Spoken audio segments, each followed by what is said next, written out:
Ne gözəldir ki, Seyran müəllimi, bax, dostlarım belə insanlardır, belə ziyalılardır, doğrudan da zəka sahibləridir. Gəlin mənim, buyurun zəhmət olmasa, xoş gördük, axşamınız xeyir. Mən də çox sağ olun. Eyvallah, Seyran, bu gözəl tarihi, muhteşem günədə sənin bu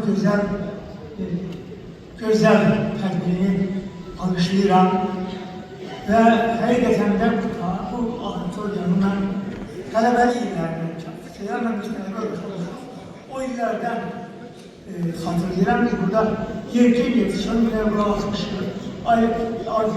ocaq Seyran'a qulaq asmışıq.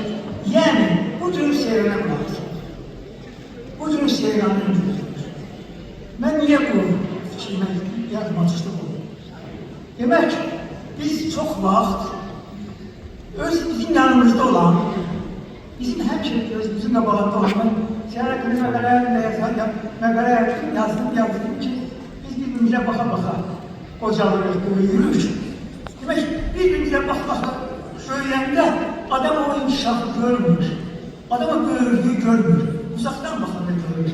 Yəni biz öz böyüklərimizi görməliyik, onların dəyərini verməyə bacarmalıyıq. Mən bütün məsuliyyətini, bir ədəbiyyatçı məsuliyyətini deyirəm ki, Azərbaycan ədəbiyyatında son 50 il bəlkə də klassik anlayışı yoxdur. Amma bugün deyirəm ki, məhz Seyran Azərbaycan ədəbiyyatının klassiklərindən biridir. Bu adı qazanır. Ədəbiyyatçının da qazanır. Seyranı mən 64-cü ildə tanıyırdım. Mən Bakıya ilk gəldim.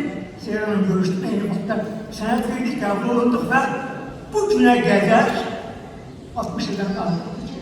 Seyran'la bir yerdəyik. Aramıza su keçməyəcək, bir yerdəyik.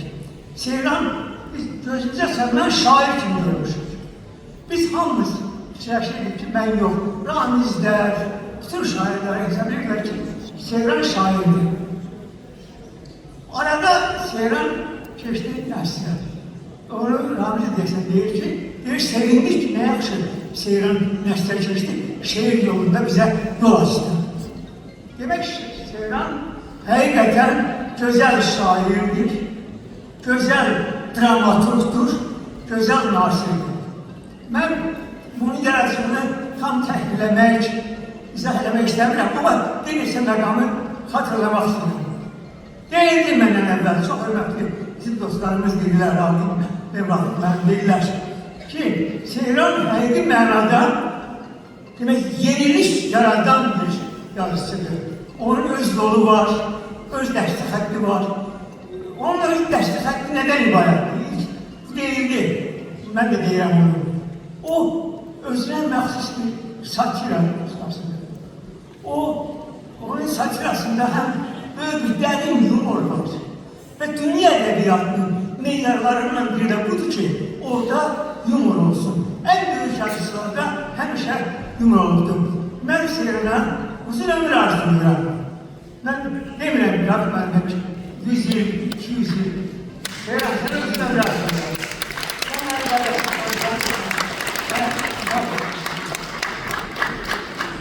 Sonra da.